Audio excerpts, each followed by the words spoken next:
Bueno, les decía que hoy vamos a hablar de economía porque en la semana que terminó se ha conocido el nuevo índice de inflación y hemos escuchado voces disímiles, lo que llama un poco la atención porque para algunos ha bajado la inflación, para otros se ha mantenido, para otros sigue en este proceso de escalamiento y ha dejado como incertidumbre para quienes siguen esto de cerca, independientemente de a quienes los golpea también de cerca y en los bolsillos precisamente.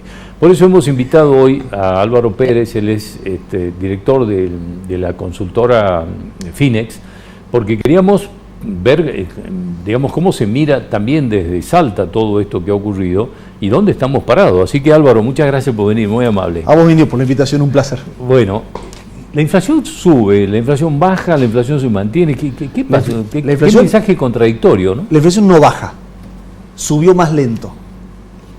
Entonces, eso es toda una definición también, porque hay muchas cosas que están atadas a la inflación. Principalmente, y lo que más preocupa a la sociedad son los alquileres. Porque vos sabés que la ley de alquileres te actualiza toda la inflación de un año en un mes determinado. Entonces, por ejemplo, este mes de repente subió 100% tu alquiler. Tenés un problema. Y generó un caos. Generó un caos espantoso. Exacto. Tuvimos a gente de dos inmobiliarias aquí y de la Cámara de Corredores Inmobiliarios con un panorama aterrador porque, sí, digamos, esta ley de alquileres, digamos, golpeó a inquilinos y a propietarios y a todos, ¿no? Todos. La intención seguramente fue buena, el resultado pésimo. Entonces ahí tenés uno de los impactos del índice de inflación. Lo que bien decías vos, esto es una dinámica inflacionaria, es decir, no va a bajar, sino que va a disminuir su velocidad, la dinámica.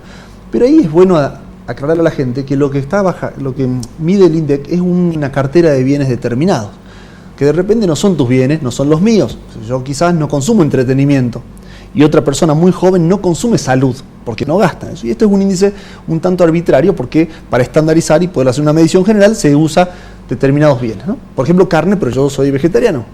Entonces, es un índice un poco caprichoso, pero que sirve para medir. ¿Dónde se releva? Se releva en grandes centros urbanos, es decir, la gente de repente de Pichanal, Tartagal, no creo que tenga algún indicador, algún encuestador del INDEC permanentemente ahí.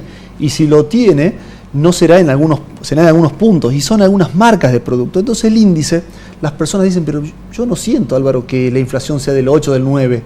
De repente en mi canasta, porque yo consumo alimentos, el arroz subió 18% en un mes.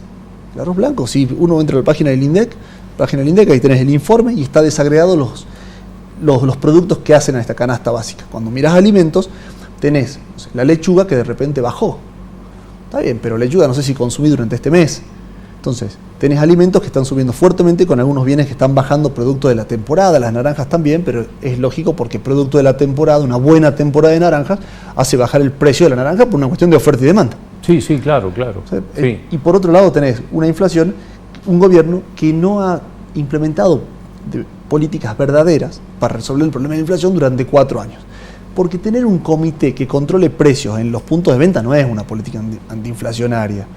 Es un gesto, digamos, antiinflacionario, que está visto que no lo ha conseguido lograr en ninguno de los aspectos.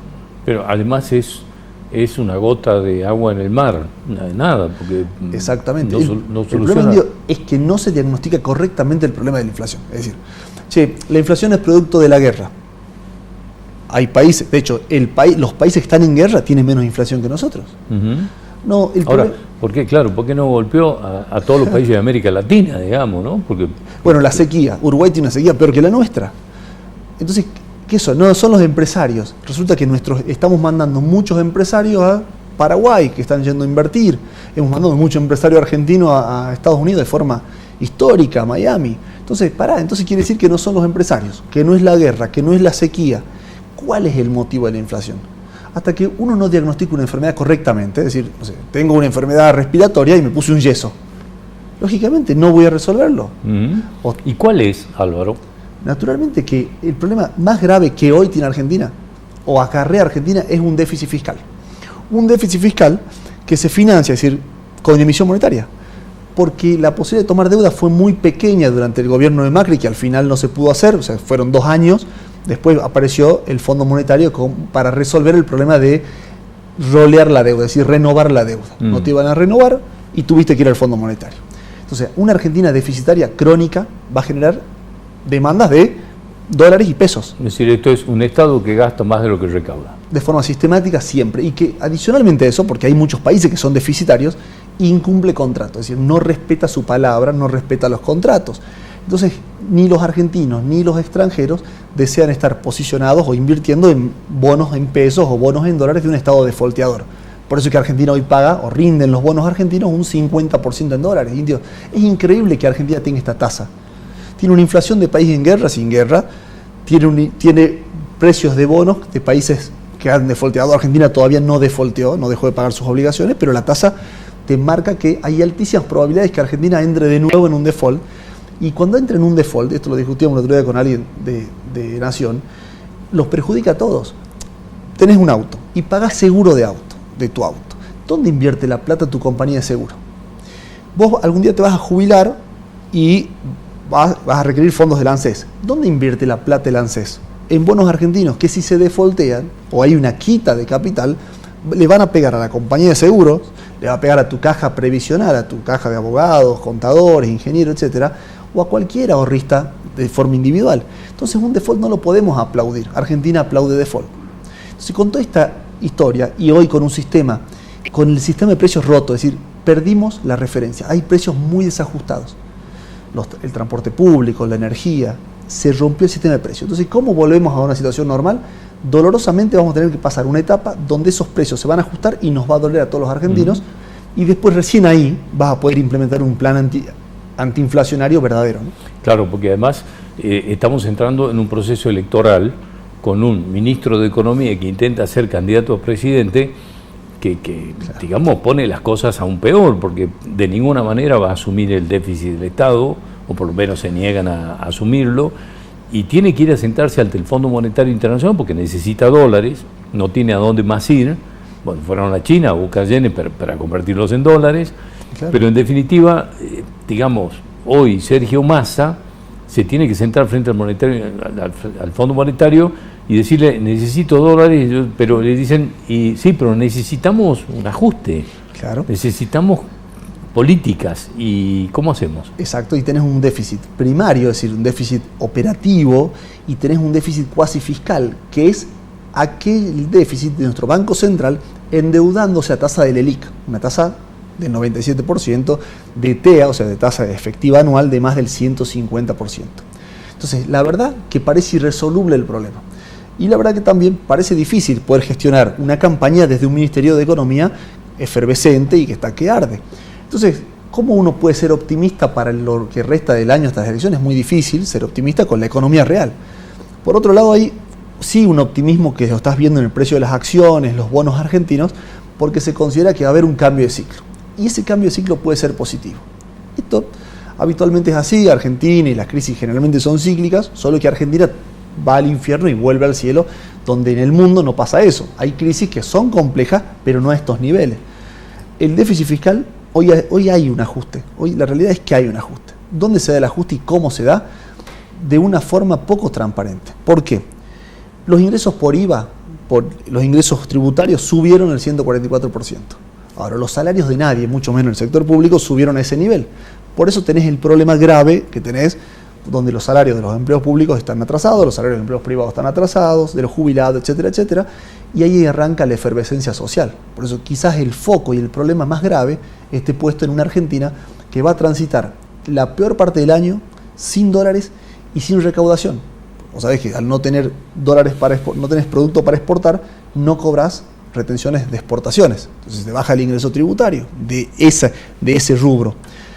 Y tenés un año muy complicado en materia política, porque también sabes que cada año político arranca un nuevo plan platita, como en la elección de medio término. Sí. ¿Te acordás que Cristina le escribió una carta a Guzmán reprochándole el ajuste que venía haciendo? Y ahí arrancó el plan platita, que hoy es la inflación de hoy, porque esto tiene un lag, ¿no? Tiene un tiempo de espera. Imprimimos hoy, generamos gasto público, pero la inflación la vamos a ver en 2 años. Esto es así. Bueno, está apareciendo, apareció apareció con fuerza. ¿Qué pasó con la inflación en el norte? De acuerdo a los cálculos de ustedes, Mira, nosotros no hacemos mediciones de inflación, lo que vemos es una sociedad muy complicada porque cuando tienen el dato de pobreza, nos tiran un dato de pobreza donde, bueno, el 42% es pobre. Ahora, en comunidades aborígenes, en los más postergados, en los pueblos más postergados del interior, la pobreza es mucho mayor que el 42%. Eso es un promedio nacional de grandes centros urbanos. Ahora, el pueblo Wichí son 100% pobres. Ahí no hay no pobres. Con 200.000 pesos, una familia de cuatro integrantes, ¿cuántos en el norte, cuántos en el interior gana eso una familia? Entonces, aún así trabajando, ¿no? En todo el norte, te diría, en todo el norte. Entonces nuestra pobreza en el norte es mucho más alta. ¿Qué pasa cuando la pobreza es alta? La persona consume en alimentos el 100% de su ingreso. Una persona que gana 800.000 pesos, 1.000.000 de pesos, no va a comer por los 800.000 pesos. Va a consumir una gran parte en alimentos, pero otra parte la va a destinar a otras cuestiones. Vestimenta, indumentaria, viajes, recreación, etc. El que gana 200.000, tiene que comer. Entonces la inflación de alimentos le pegó mucho más fuerte. Y eso es lo preocupante, porque después de eso viene la baja de la calidad nutricional de los chicos y de los mayores. Eso provoca enfermedades en los mayores y menos capacidades cognitivas en los más pequeños. Y si tenemos un mundo que es rico a partir de la economía del conocimiento, como tenés un país como Japón, rico sin recursos naturales, te marca la pauta de que estamos hipotecando el futuro, que la inflación no es solamente un índice, sino que hipoteca el futuro y lo complica. Álvaro, en muy pocas palabras, no tenemos mucho más tiempo, ¿qué crees que debería hacer un próximo gobierno que no tenga este signo? Que gane cualquier sector de la oposición. O cualquier gobierno que gane. Las políticas tienen que ser técnicamente reales y sustentables. O sea, no podemos desconocer que la inflación es básicamente un proceso monetario. Que después, en el mientras tanto, haya ajuste de precios, puja distributiva, un montón de conceptos, sí, pero eso es mientras tanto. De largo plazo es monetario. Segundo, no se puede implementar una política sin poder político. O sea, necesitas tener todo el arco político alineado con un problema. Muchachos, tenemos una enfermedad respiratoria, no hay que poner un yeso, hay que hacer un tratamiento respiratorio. Y después tenemos que tener los movimientos sociales que entiendan e interpreten cuál es la forma en que una Argentina va a salir. Naturalmente que va a ser doloroso para algunos sectores o incómodos para algunos sectores, y eso tenemos que estar de acuerdo. ¿Qué cosas tiene que hacer Argentina? Hacer todo lo contrario que hizo hasta ahora. Porque alguno va a decir, bueno, pero bajamos impuestos indios y no conseguimos. No, pero vos, es como, empecé la dieta el lunes, hoy es domingo. Bueno, naturalmente no bajé un solo gramo, porque ninguna dieta aplica o tiene efectos en una semana de aplicación. Una baja de impuestos o un cambio de paradigma de la economía va a demorar tiempo en ser efectivo realmente. El argentino tiene que tener paciencia porque si no, no tenemos futuro. No hay nada de largo plazo que sea rápidamente aplicable. Vamos a necesitar a alguien que nos diga, como Churchill en aquel momento, sangre, sudor y lágrimas. Exacto. Para eso se necesita liderazgo político, como nos dijiste recién. Y que esté preparado para perder elecciones. El problema es que como tenés elecciones cada 2 años, siempre hay un plan platita, siempre hay alguna actitud que lleva a tener hipotecado el futuro y un presente un poquito mejor para la elección que sigue. Álvaro, muchísimas gracias, muy claro. Gracias. Y muy sencillo de interpretarte fundamentalmente. Gracias, un placer. Muchas gracias. Quédese ahí, ya volvemos. Acuérdese, hoy vamos a estar hablando de educación y nos vamos a meter un poco en el terreno político porque tenemos ya en marcha la carrera electoral nacional.